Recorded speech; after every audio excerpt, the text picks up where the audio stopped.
Ang tanong tungkol sa pag-aayuno. Nang minsang nag-aayuno ang mga tagasunod ni Juan na tagapagbautismo at ang mga Pariseo, lumapit ang ilang mga tao kay Jesus at nagtanong, "Bakit po nag-aayuno ang mga tagasunod ni Juan at ang mga Pariseo pero ang mga tagasunod nyo ay hindi?" Sumagot si Jesus, "Maaari bang hindi kumain ang mga panauhin sa kasalan habang kasama pa nila ang lalaking ikakasal? Siyempre hindi. Ngunit darating ang araw na kukunin sa kanila ang lalaking ikakasal at saka sila mag-aayuno." Sinabi pa ni Jesus, "Walang nagtatagpi ng bagong tela sa lumang damit dahil uurong ang bagong tela kapag nilabhan at lalo pang lalaki ang punit.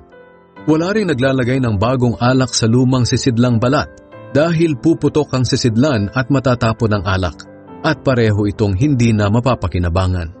Sa halip inilalagay ang bagong alak sa bagong sisidlang balat